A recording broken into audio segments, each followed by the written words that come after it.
My name is Lily Carter, and I'm about to tell you how a crumbling house in Montana made me $12 million richer than my golden child sister.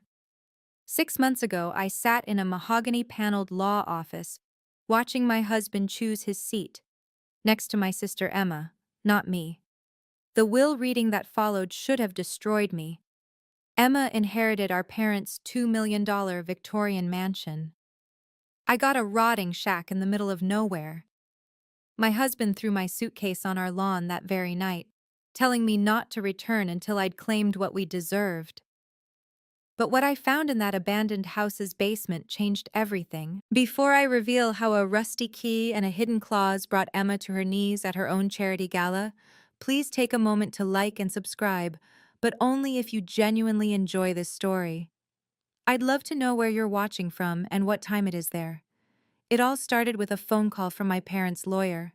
The law office of Henderson and Associates occupied the top floor of Helena's oldest building, its windows overlooking the Capitol where my parents had built their life. I arrived in my 2015 Honda Civic, the paint oxidizing despite my best efforts. Emma's white Tesla Model S was already parked in the visitor spot. Of course, she'd arrived early to stake her claim. Inside, she sat cross-legged in the leather chair closest to Mr. Henderson's desk, her Hermes Birkin bag placed deliberately where everyone could see it. The burnt orange leather probably cost more than my annual teaching salary. She didn't look up from her phone when I entered, just continued scrolling through what I assumed were condolence messages from her 100,000 Instagram followers. Lily, David, my husband, barely acknowledged me before turning back to Emma. We were just discussing the estate's potential value. Were they now? I took the only remaining seat, a straight-back chair near the door, and watched them whisper. David had positioned himself between Emma and me, a choice that felt deliberate. His Brooks Brothers suit, the one I'd bought him for our 5th anniversary, seemed to mock me now. Mr. Henderson entered, carrying a manila folder that looked surprisingly thin for an estate worth millions. Behind him, a portrait of my parents dominated the wall. Mom in her teaching awards, Dad with his geological survey equipment. They'd been killed in a car accident 3 months ago, returning from their cabin in Whitefish. Shall we begin? Henderson's eyes lingered on me with something I couldn't quite place. Sympathy? Or was it anticipation? Emma finally looked up, her professionally sculpted eyebrows arching. Let's get this over with. Some of us have actual responsibilities. Right. Her influencer career was clearly more demanding than teaching art to underprivileged teenagers. 3 months. That's all it had been since the accident, though it felt like a lifetime.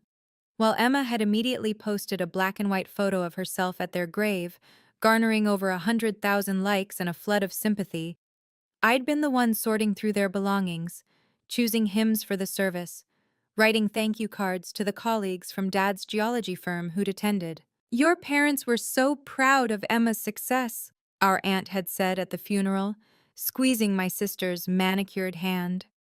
100,000 followers. Robert always showed me her posts.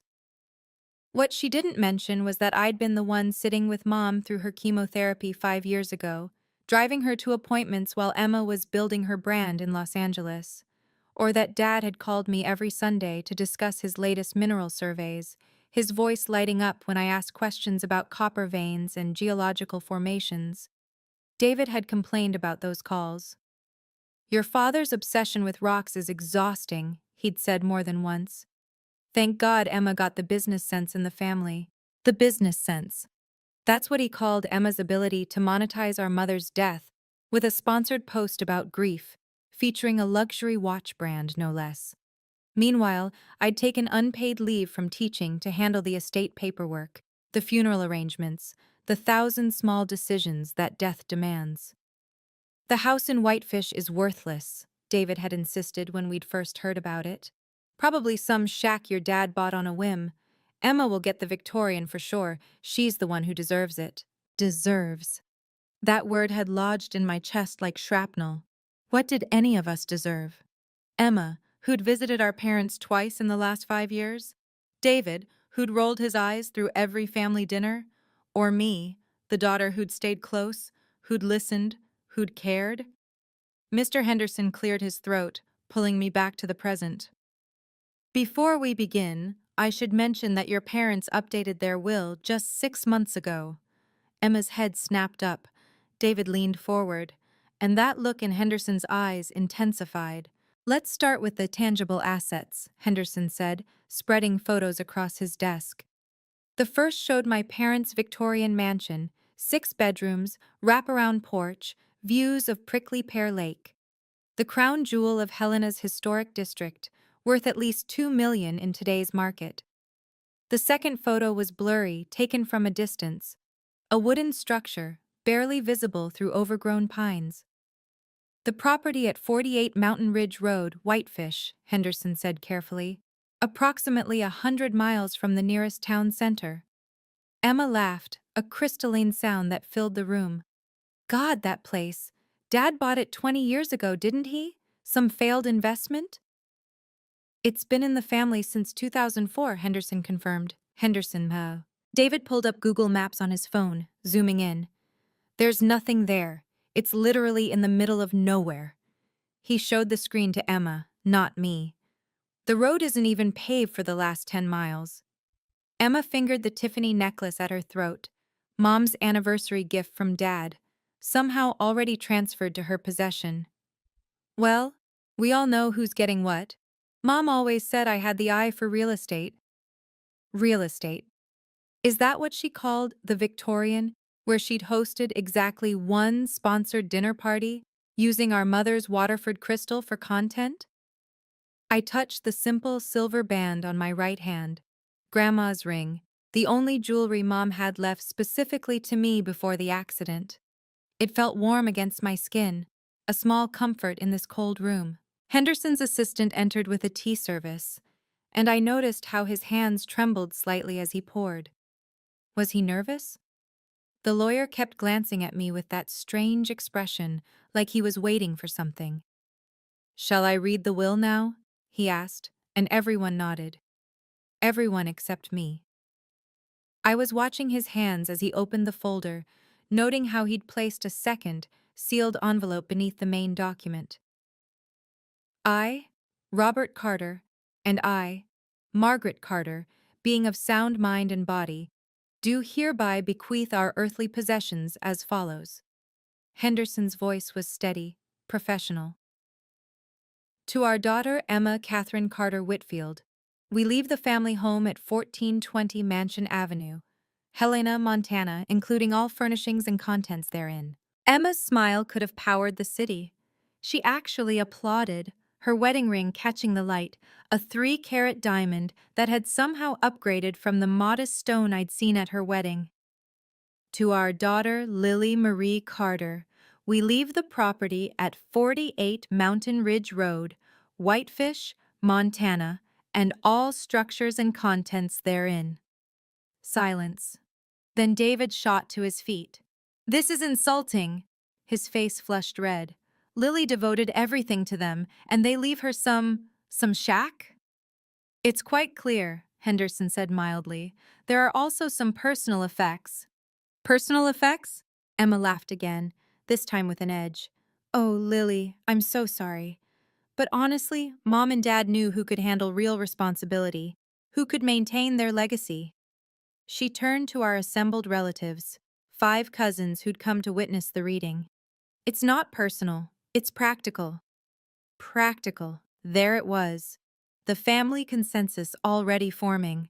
Poor Lily, the teacher who couldn't even manage her own husband, inheriting a ruin while successful Emma got the mansion. There's more to the will, Henderson continued, but Emma waved him off. What more could there be? Lily, listen, I'll give you $50,000 from the house sale. Call it a sister's gift. You can use it to fix up that shack or whatever. But the lawyer wasn't finished reading. His eyes met mine as he quietly slid the sealed envelope across the desk to me. There's also this, Mrs. Carter, to be opened only at the property. My fingers closed around it. The paper felt expensive, heavy, like it was hiding something. 50,000? David's voice dripped contempt. Emma, that house is worth $2 million. Don't insult us with charity. Charity? Emma's perfectly shaped eyebrows rose. I'm being generous. That whitefish property is probably worth less than my car. Our cousin Patricia leaned over to whisper to her husband, loud enough for everyone to hear. I always wondered why Lily didn't push herself more. Teaching high school art. She trailed off, shaking her head. We should contest this, David announced, pulling out his phone. I'll call my lawyer right now. This is clearly undue influence or diminished capacity. Your parents were completely sound when they updated their will, Henderson said firmly. I have the medical evaluations if you'd like to see them.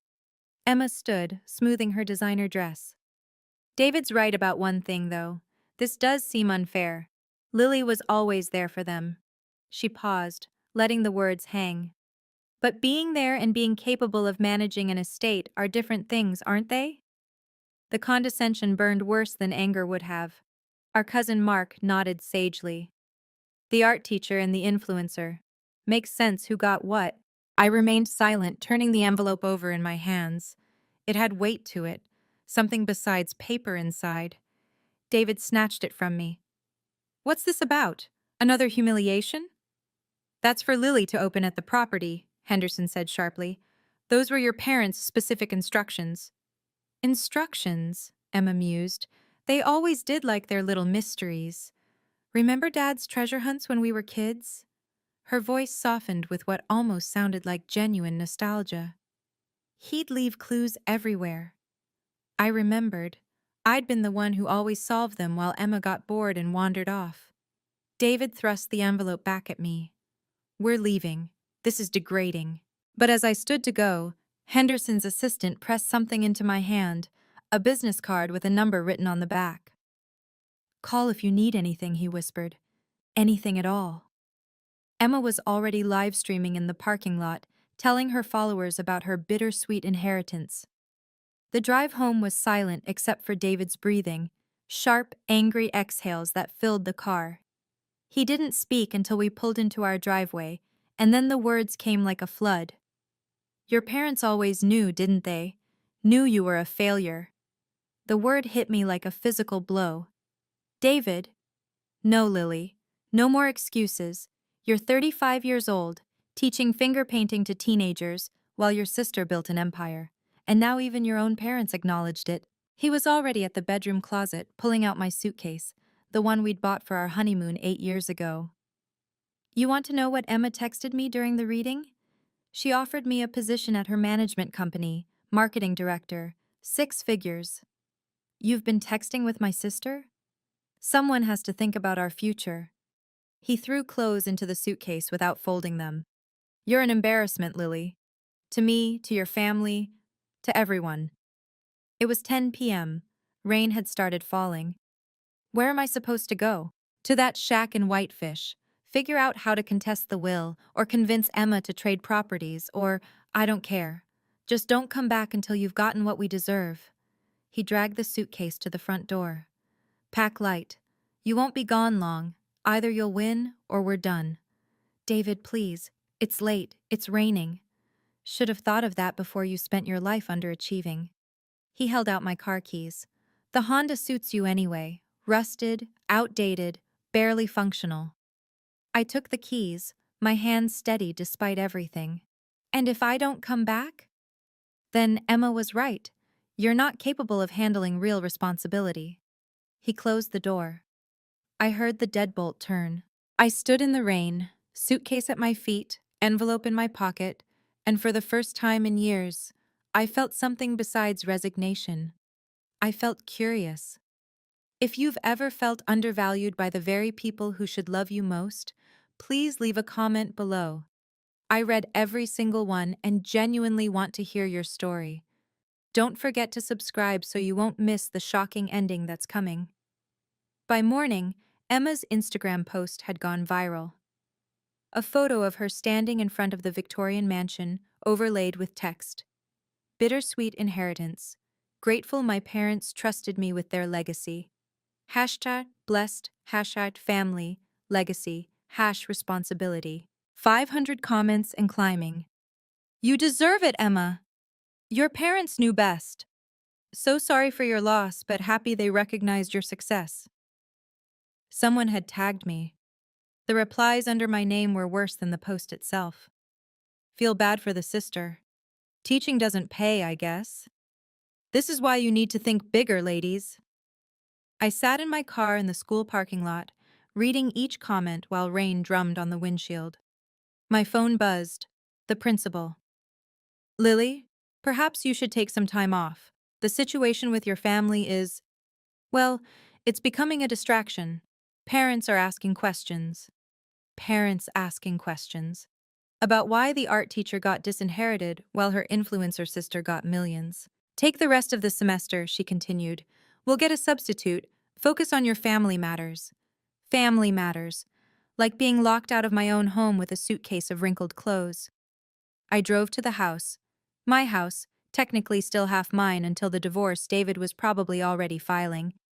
His car was gone, but he'd left something on the porch. 3 boxes of my belongings. My art supplies. My mother's recipe box. Photo albums he'd never wanted displayed. A sticky note on top. Emma's assistant will contact you about the 50,000. Don't embarrass yourself by asking for more. My phone buzzed. A Facebook message from a username I didn't recognize. Ms. Carter, you probably don't remember me. I graduated 5 years ago. You told me to see beyond the surface. That real value isn't always visible. Don't give up. Whatever's happening, don't give up. You taught me to look deeper. Maybe it's time you did the same. I sat there, surrounded by boxes of my life, and made a decision. I started driving north, to Whitefish, to the shack, to whatever my parents had really left me. The parking lot of a 24-hour Walmart became my bedroom that first night. I'd made it 50 miles before exhaustion forced me to stop. The Honda's seats didn't recline properly. David had broken the mechanism years ago and deemed it not worth fixing. I woke at dawn to a security guard tapping on my window. Ma'am, you okay? Fine, I lied, showing him my phone's GPS. Just resting before a long drive. Whitefish. His eyebrows rose. That's 8 hours north, and there's weather coming. You got chains? Chains, of course not. David handled car maintenance, which meant he handled his BMW's maintenance. There's a truck stop 10 miles up. They'll set you up. He paused. You sure you're okay? There's nothing in Whitefish except ski resorts you can't afford and wilderness you don't want to meet. Nothing in Whitefish except my inheritance. I bought chains, water, granola bars, and a thermos of coffee that cost more than I'd usually spend on lunch. The envelope from Henderson sat on my passenger seat, still sealed, its weight somehow growing with each mile. The GPS showed the route. Interstate to Highway 93, then progressively smaller roads until the last 50 miles were marked seasonal access only. In 400 miles, turn right. I had a quarter tank of gas and 1 credit card David hadn't canceled yet. The last gas station before Whitefish was in Kalispell, still hours away. Mile by mile, civilization fell away. Radio stations faded to static. Cell service dropped to 1 bar, then none. The trees grew denser, the sky grayer, the road narrower. In 800 feet, your destination. But the GPS screen showed nothing, just a blue dot in a sea of green. No roads, no structures, no data. Arrived at destination, GPS signal lost.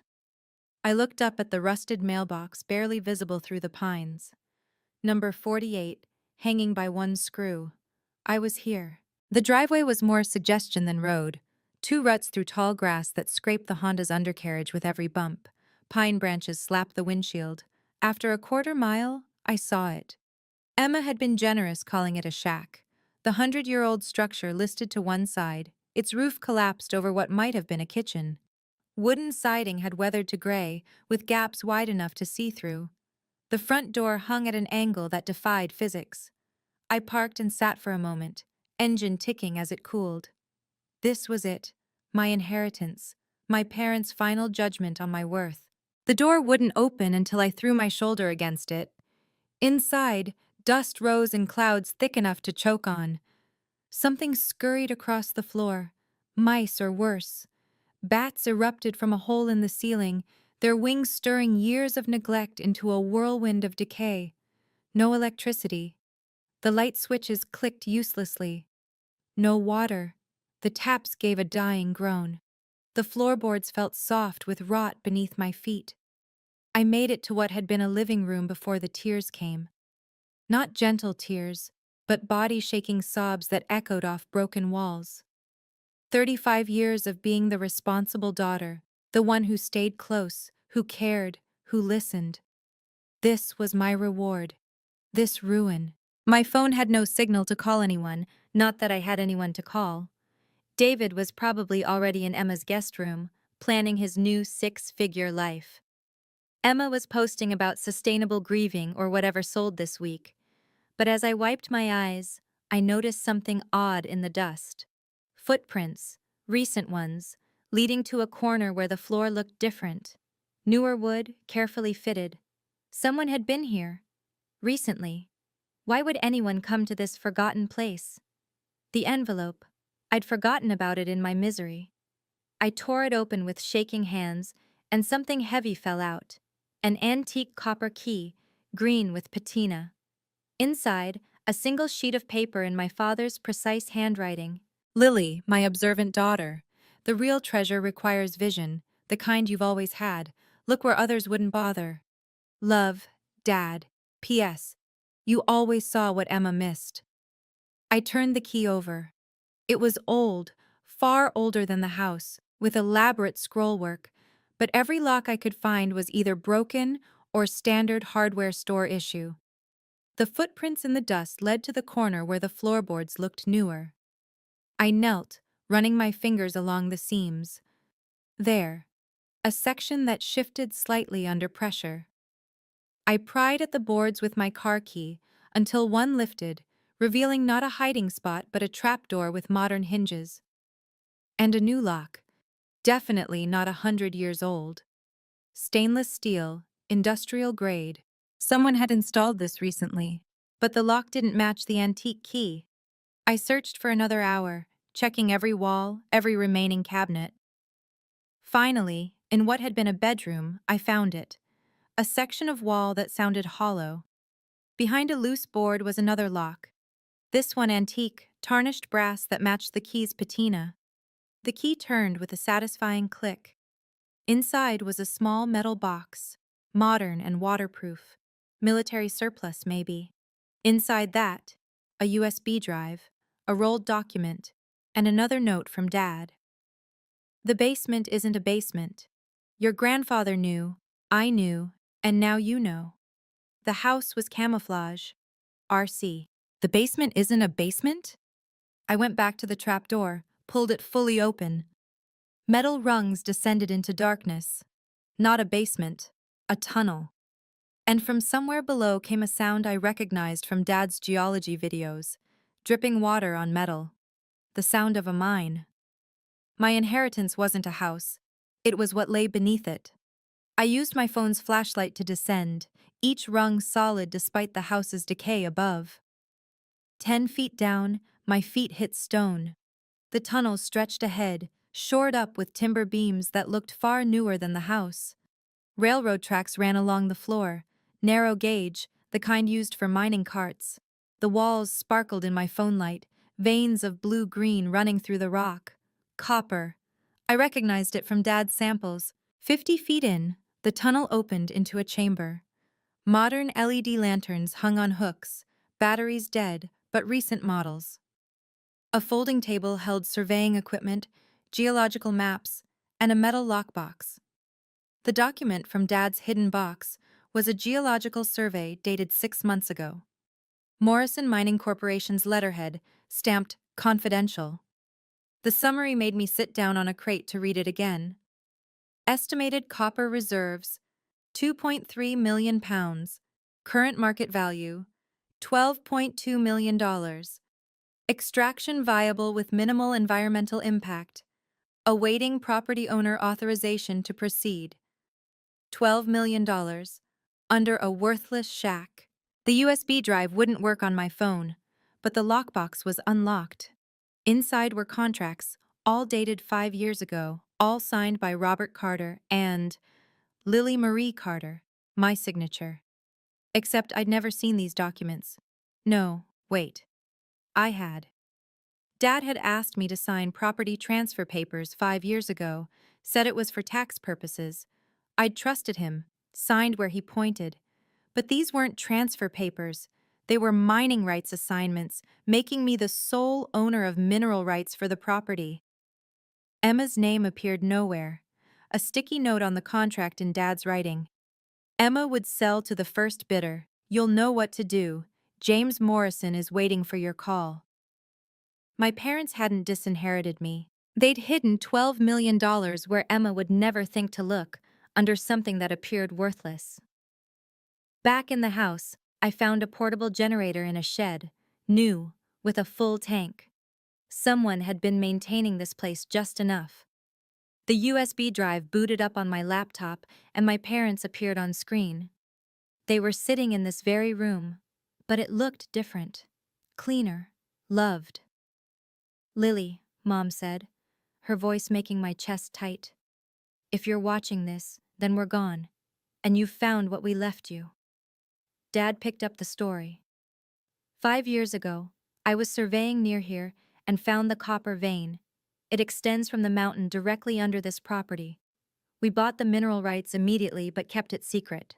Emma would have sold everything the moment she knew, Mom continued. She sees dollar signs, not legacy. But you, Lily, you understand that wealth isn't just money, it's what you do with it.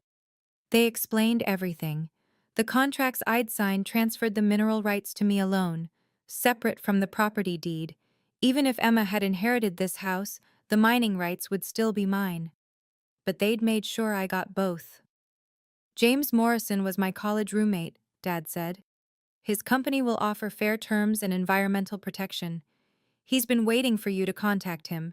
Don't wait too long, there's a time limit. Mom leaned forward. The will has a special clause, Lily. If anyone tries to force you to give up your inheritance through coercion or fraud, they lose their own. Mr. Henderson has the sealed documentation. We know Emma will try to take this from you, Dad said quietly, and we suspect David will too. We've watched him these last years, seen how he treats you. You deserve better. The video ended with Mom saying, "You were never less than Lily. You were always more. We love you." I sat in the dusty room and cried again, but these weren't tears of despair. My parents had played a long game, and I was just beginning to understand the rules. I drove back to where I had cell service and called the number on Morrison Mining's contract. A secretary transferred me immediately. "Lily Carter?" The voice was warm, amused. "I've been expecting your call for 6 months. Your father said you'd need time to find everything." "Mr. Morrison?" "James, please. Your dad and I go way back. How much did you find?" "The survey says 12 million in copper." "Conservative estimate. Could be 15 with deep drilling. Your father was thorough." A pause. "Has Emma contacted me?" "Oh yes, about 50 times. She found out about the mine 2 months ago, hired a private investigator. She's been trying to buy the rights, but I told her only the legal owner can authorize extraction." My stomach dropped. "She knows?" "She knows about the copper. She doesn't know you own the rights. That was your father's masterstroke, separating property from mineral rights. Even if she'd inherited the land, you'd still own what's underneath." "How long do I have?" "The contract specifies 6 months from the will reading before rights revert to the estate. That's 2 weeks from now. If you sign the extraction agreement before then, you're set for life.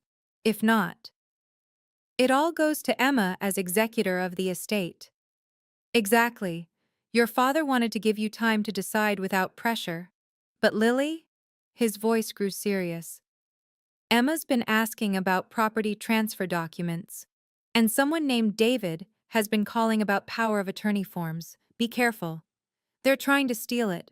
They're trying to steal what they think is yours. They don't know it's already legally protected." He chuckled. "Your father set this up perfectly, but you need to stay strong for 2 more weeks." 2 weeks. I could do that. "James, why did my father trust you with this?" "Because I offered him partnership terms, not a buyout. He wanted the mine to benefit the community, not just make someone rich. I assume you feel the same? I did. Henderson's email came that night with attachments that made my blood run cold. Miss Carter, I'm obligated to inform you that your sister has filed to contest the will on grounds of undue influence. Additionally, your husband has submitted paperwork claiming power of attorney over your affairs, citing mental distress. I've rejected both, but they'll likely try again. There's something else you should see. The attachments included emails between Emma and David, dated 3 weeks before the will reading. They'd been planning this. Once Lily gets the worthless property, she'll be devastated, Emma had written. That's when you convince her to sign it over to me. I'll make it worth your while. $500K when I sell the copper rights. David's response? She trusts me. Give me a week after the reading, I'll have her signature. More emails detailed their plan. David would claim I was mentally unstable from grief. Emma had already drafted transfer documents. They'd found a notary willing to backdate paperwork. The final email, sent yesterday. She's in Whitefish. Perfect. No witnesses there. Get the signature before she figures out what's under that shack. Henderson had added his own note. Your parents anticipated this. Please read Section 47B of the will, attached. It's what we call a poison pill clause. I read it 3 times to be sure I understood. If any beneficiary attempted to obtain another's inheritance through fraud, coercion, undue influence, or deliberate deception, they would forfeit their own inheritance entirely. The forfeited assets would transfer to the wronged party, Emma's mansion. If she tried to steal my inheritance, and I could prove it, she'd lose everything. Henderson's email continued. I've been documenting every attempt they've made. Your parents asked me to protect you, but the final move must be yours. Emma is hosting a charity gala in 10 days. I believe that would be an appropriate venue for reading the full will, including Section 47B, if you're interested. A public reading, with witnesses. I looked at the emails again, then at the mining contracts. My parents hadn't just protected me, they'd set a trap, and Emma was about to walk right into it. I spent the next week gathering evidence. Screenshots of every email, recordings of David's voicemails demanding I sign the papers Emma sent, photos of the forged documents they'd tried to file. Henderson helped, sending notarized copies of each fraudulent attempt. Your parents' instructions were very specific, he said during one call. They knew their daughters well. The charity gala invitation came via Emma's assistant.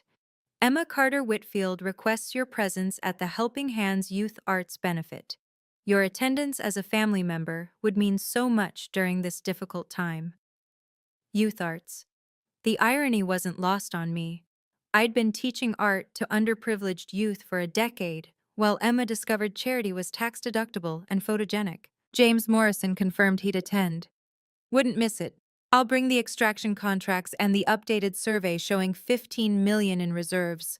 Your father would enjoy this. I drove back to Helena 3 days before the gala, staying in a motel under a fake name. David had been calling non-stop, alternating between threats and pleading.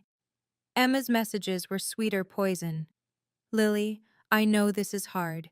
Just sign the property over to me and I'll make sure you're taken care of. It's what Mom and Dad would want. What Mom and Dad wanted was documented in their video, their will, their careful planning. The morning of the gala, I put on my simple black dress, the one I'd worn to their funeral. No jewelry except Grandma's silver ring. I loaded my briefcase with everything. Contracts, emails, the will, the USB drive. Henderson would meet me there with the sealed documentation. James would bring the mining reports, and Emma would have 200 witnesses to her downfall. You always saw what Emma missed, Dad had written. Tonight, everyone would see it.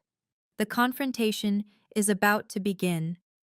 If you can guess what Lily's about to do at the gala, leave your prediction in the comments below. I'm genuinely curious if your instincts are right. And if this story reminds you of someone in your life who needs to hear it, please share. They might need this message. The Helena Country Club had been transformed into Emma's vision of charity. Crystal chandeliers, champagne fountains, and a silent auction featuring vacations none of the youth we were supposedly helping could ever afford.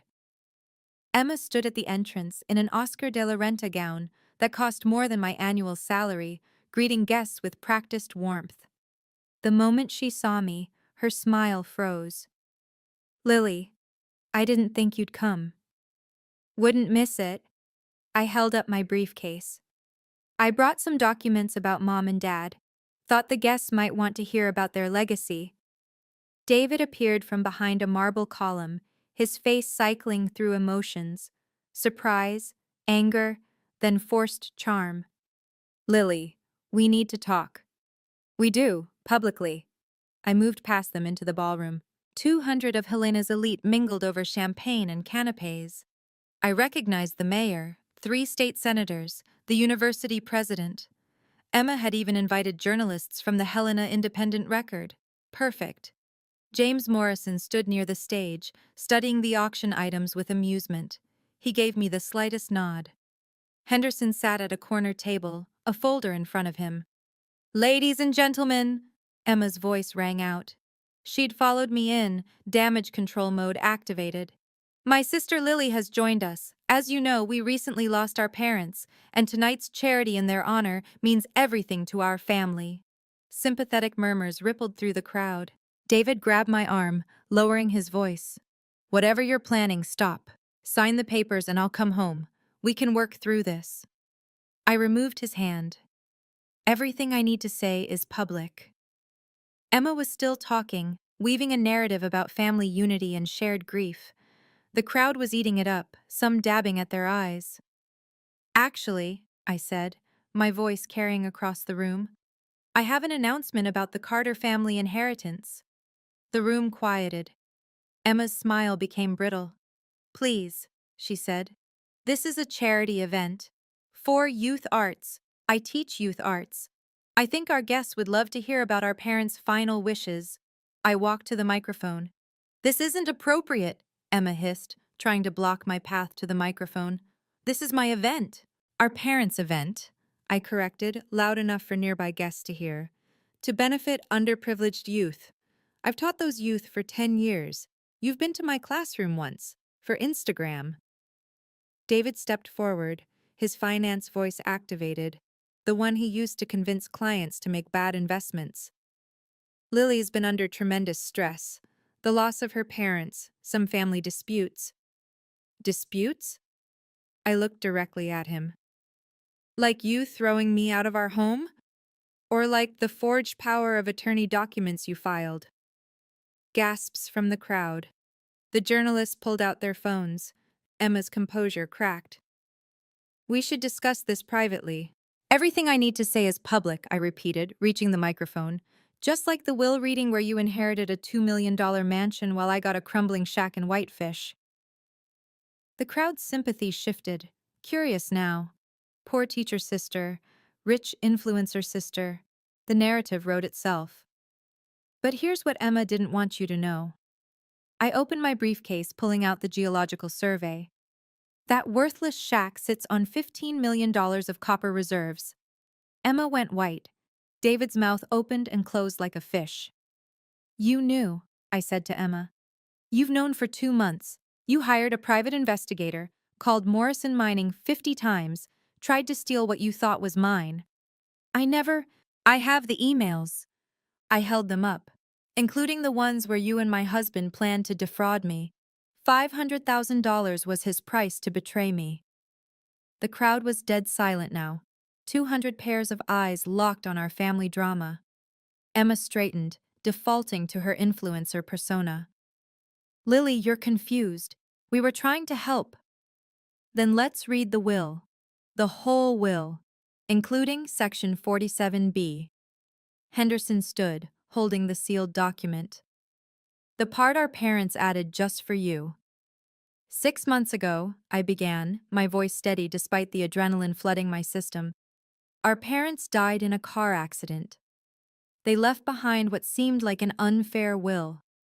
Emma inherited their beautiful Victorian mansion. I inherited ruins. I clicked the remote, and the screen behind me lit up with photos: the collapsed roof, the rotting wood, the desolation of the Whitefish property. This is what my parents left me, their final judgment on my worth, it seemed. The crowd murmured sympathetically. Even Emma relaxed slightly, thinking I was playing for pity. But my father was a geologist. He spent 40 years studying Montana's mineral deposits, and 5 years ago, he found something extraordinary. Next slide, the mine entrance. Copper, $15 million worth, sitting under that worthless shack. I held up the Morrison Mining Survey. Verified by independent assessment. Viable for immediate extraction. Emma stepped forward.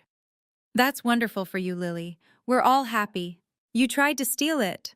I pulled out the emails.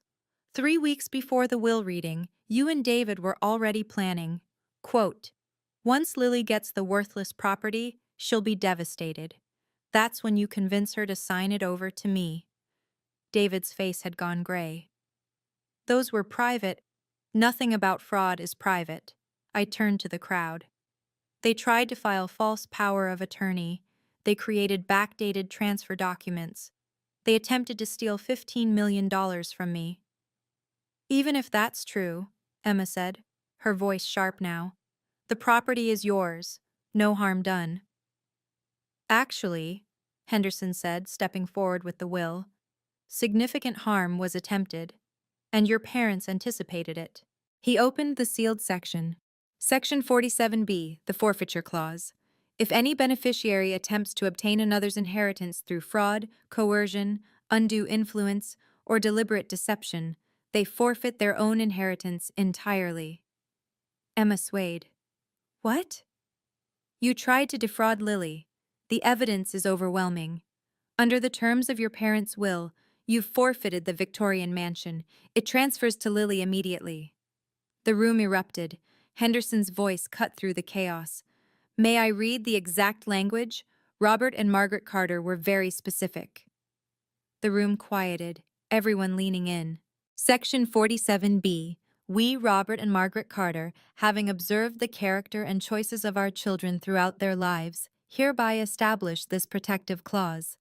Should any beneficiary engage in acts of fraud, deception, coercion, or undue influence to obtain another beneficiary's inheritance, they shall immediately forfeit all rights to their own inheritance, which shall transfer in full to the wronged party. He looked up. The clause continues. This includes, but is not limited to, falsified documents, abuse of trust, manipulation of legal instruments, or conspiracy to defraud. Evidence of such acts may include written communications, witnesses' testimony, or documented attempts to circumvent this will. I pulled out the evidence folder. Exhibit A, emails between Emma Carter Whitfield and David Carter, planning to defraud me.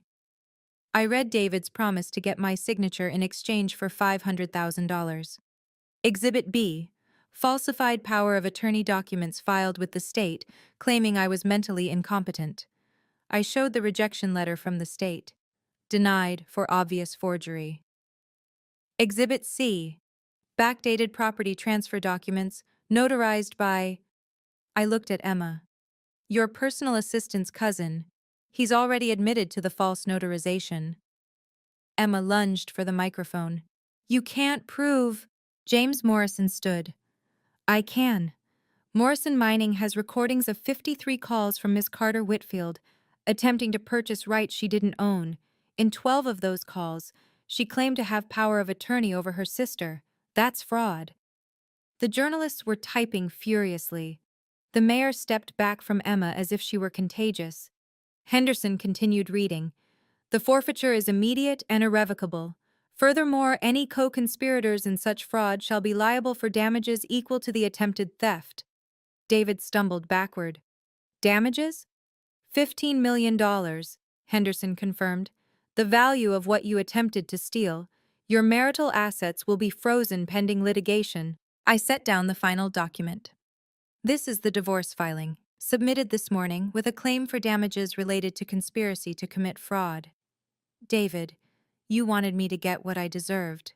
I am. Emma's perfect composure finally shattered completely. Mom and Dad wouldn't do this to me. They did it for you, I said quietly, to teach you that actions have consequences.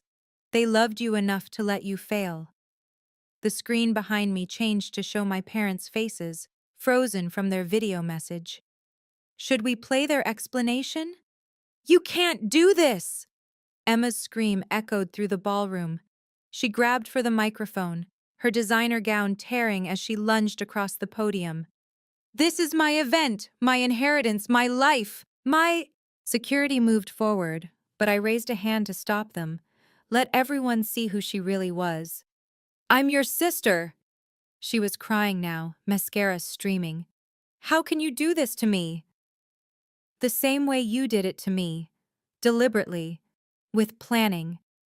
I kept my voice level. You had 2 months to leave my inheritance alone. Instead, you conspired to steal it. David tried to grab my arm. Lily, please. I'm your husband. 8 years. I handed him the divorce papers. Were 8 years worth 500,000? That's what Emma offered you to betray me. I turned to the crowd. He threw me out of our home with 1 suitcase, told me not to come back until I'd gotten what we deserved. We can work this out, he pleaded. I'll go to counseling. My lawyer will contact yours. I looked at him one last time. You chose your seat, David. Next to Emma, not me. Live with it. Emma had collapsed into a chair, her phone out, frantically scrolling through her accounts. My followers, they're leaving. Thousands of them. The comments. She looked up at me with genuine bewilderment. How could you destroy me like this? I didn't destroy you. I just refused to be destroyed by you. The crowd was backing away from both of them now, that particular social distance reserved for scandal. The mayor was already at the exit. The senators had disappeared. Henderson approached with official forms. Ms. Carter, these transfer documents require your signature. The Victorian mansion becomes yours immediately. I signed them in front of everyone. One more thing, I announced. The Victorian mansion will become an artist retreat for underprivileged youth. The mining profits will fund free art programs throughout Montana. My parents didn't leave me wealth to hoard. They left it to share. Standing ovation. It started with my former student in the back, spread through the teachers present, then the entire room. Except for Emma and David, standing alone in an empty circle of shame. There's one more thing, I said as the applause died down. Something I discovered in my parents' papers. Emma looked up, hope flickering in her eyes. Maybe there was some escape clause, some forgiveness built in. 5 years ago, when Dad discovered the copper deposits, he also discovered something else. Emma, you'd been slowly transferring money from Mom's account, small amounts but consistent, for your lifestyle brand. She went white. That's not... Mom knew. Dad knew. They could have prosecuted you. Instead, they built this lesson. I gestured to the will. They didn't disinherit you out of cruelty. They gave you exactly what you valued: surface beauty, immediate gratification, something to show off. And they gave me what I valued, something that required vision to see its worth. But they knew you'd try to take mine too, because taking what wasn't yours had become a pattern. The screen changed to show a bank statement. Small transfers, dozens of them, totaling nearly $100,000. They forgave you for this, I said. But they didn't forget. The will was their way of protecting both of us, me from your greed and you from yourself. Emma stood slowly, whatever remained of her dignity gathering around her like armor. I'll contest this. I'll fight. With what money? Henderson asked mildly. Your accounts are frozen pending the fraud investigation. Your husband just texted that he's filing for divorce. Apparently, he didn't know about your mother's money. And your influencer income? He checked his phone. You've lost 200,000 followers in the last hour. She looked around the room, searching for one sympathetic face, finding none. I'm your sister, she whispered to me. Yes, I agreed. And I'll always love you. But I won't enable you anymore. Mom and Dad's final gift to both of us was the truth. The next hour unfolded like dominoes falling. Emma was escorted out by security after she tried to assault Henderson. David ran after her, still begging, though whether he was begging her or me was unclear. The journalists surrounded me, but I kept my answer simple. My parents were teachers. This was their final lesson. How does it feel? One asked. To go from nothing to millions? I never had nothing. I had their trust. That was worth more than any mansion. Morrison approached with the mining contracts. Ready to sign? We can begin extraction next month, minimal environmental impact. Your father negotiated excellent terms, 70% to you, 30% to us. I signed. $15 million, just like that. My phone buzzed with notifications. Emma's Instagram was hemorrhaging followers by the minute. Someone had already created a hashtag, #GreedyGrifterGala. The video of her meltdown was trending. David's firm had sent an email. He'd been terminated, effective immediately. Conflict of interest and potential fraud were cited. Henderson handed me another document. Your parents left one more thing. A letter, to be opened after the clause was activated. I opened it there in front of everyone. Dearest Lily, if you're reading this, then Emma tried to take what was yours and you stood your ground. We're proud of you. We know this was hard. Choosing justice over peace always is. The house in Whitefish was where we fell in love 40 years ago. It was a ruin then, too, but we saw potential. Just like we saw potential in you. Emma got our beauty and charm, you got our depth and strength. One is easier to see, the other is infinitely more valuable. Build something beautiful, Lily, not for Instagram but for impact. All our love, Mom and Dad. I folded the letter carefully, tucked it into my pocket. Ms. Carter? A woman approached, the principal of Jefferson High where I'd taught. We'd love to have you back. And with your new arts foundation, perhaps we could partner? I'll be there Monday, I said. Because millionaire or not, I had students waiting. I left the gala at exactly 9 p.m. walking past the valet stand to my Honda Civic. The parking attendant looked confused. Ma'am, should I bring your newer vehicle? This one's perfect. I tipped him $50, probably the first real tip he'd gotten all night from this crowd of millionaires. The local news was already reporting. Helena Charity Gala turns into inheritance drama. Emma's face filled the screen, twisted in rage, mascara streaking. David behind her, looking lost. My phone had hundreds of messages. Former students, colleagues, distant relatives suddenly remembering I existed. I deleted them all except one. Ms. C. Saw the news. You taught us to see beyond surfaces. Looks like someone finally saw beyond yours. Maria, class of 2019. I drove past my old house. David's BMW was gone, but Emma's Tesla was in the driveway. Through the window, I could see them arguing, David gesturing wildly, Emma throwing things. By morning, the divorce papers would be served. The fraud investigation would begin. Their world would crumble like that house in Whitefish, except there was no copper underneath their ruin. I kept driving, north toward the Victorian mansion that was now mine. Tomorrow, contractors would begin converting it into the Carter Arts Retreat. The first students would arrive in 6 months, kids who'd never had a real art class, never held a quality brush, never been told their vision mattered. But tonight, I had one more stop. The cemetery was quiet, moonlit. I sat between their headstones, nothing fancy, just granite markers with their names and beloved teachers. Lesson learned, I said quietly. Though you could have just told me about the copper. The wind through the pines sounded almost like laughter, almost like them. 6 months later, the Carter Arts Retreat opened its doors. 20 students, all from backgrounds that would have excluded them from Emma's charity gala, carried their art supplies into the Victorian mansion. This place is insane, whispered Marcus, a 17-year-old from East Helena. This is really free? Everything's free, I confirmed. Supplies, instruction, even lunch. The only cost is commitment. The mansion had been transformed. Emma's influencer perfect staging replaced with functional studios, natural light, workspace. The room where the will had been read was now a gallery for student work. Emma worked at a dental office downtown, receptionist, $15 an hour. I'd seen her once, at the grocery store. She'd turned away, but not before I caught the exhaustion in her eyes. David had moved back to Ohio, living with his mother. The fraud investigation had cleared criminal charges, but left them both financially destroyed. The mining operation had begun, carefully, sustainably. Morrison's team extracted copper worth $50,000 a month, my portion funding not just the retreat, but art programs in 12 Montana schools.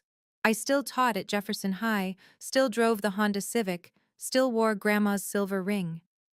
The only thing that had changed was what I could give. Ms. Carter? Maria, my former student, now my teaching assistant, held up her phone. There's something you should see. Emma had started a blog. Lessons from Loss, she called it. The latest post was titled, My Sister Was Right. I didn't read it. Some apologies come too late. Serve only the apologizer. Ignore it, I told Maria. We have work to do. That afternoon, teaching in the studio overlooking the mountains, I found myself thinking about the house in Whitefish. I'd kept it exactly as it was, ruin above, treasure below. A monument to the truth my parents knew, value isn't always visible. Sometimes the greatest fortunes look like nothing at all, until you learn to see. My parents didn't leave me an unfair inheritance. They left me a test disguised as a gift, wrapped in justice, sealed with love. Emma got exactly what she thought she wanted, the beautiful surface, the Instagram perfect prize. I got what looked like nothing but held everything. The difference? She saw a ruin and felt cheated. I saw a ruin and got curious. Value isn't always visible. My father knew that, studying rocks that looked worthless until you understood their composition.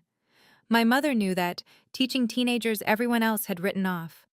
They spent their lives looking deeper, and in death, they demanded the same from their daughters. Emma failed that test. She chose the easy path. Take what gleams, grab what others value, never question why something abandoned might be worth investigating. She inherited a mansion and lost it to greed. I inherited ruins and found $15 million, not in spite of the ruin, but because of it. The real inheritance wasn't the copper or the mansion or even the money. It was the lesson. When everyone sees worthless, look closer. When someone says you deserve less, ask why they're so sure. When life hands you ruins, check the basement. Sometimes parents who love you leave you less to teach you to build more. Sometimes the golden child gets the gold, while the forgotten child gets the mine. Sometimes justice comes not with fanfare, but with paperwork. Not with violence, but with clauses written by parents who saw the ending before the story began. My students paint in a mansion their teacher inherited by seeing beauty where others saw shame. That's the only inheritance that matters. The eyes to see value where others see nothing, and the courage to wait for the truth to surface, even when it's buried under 100 years of dust. If this story reminded you that real value isn't always visible at first glance, please like and share it with someone who needs to hear this message. Subscribe to hear more stories about quiet justice being served. And if you have your own story about a hidden blessing that looked like a curse at first, I'd love to read it in the comments. What seemed unfair but turned out to be exactly what you needed? Thank you for reading Lily's story. Until next time, remember, sometimes the best inheritance is the one that teaches you to see.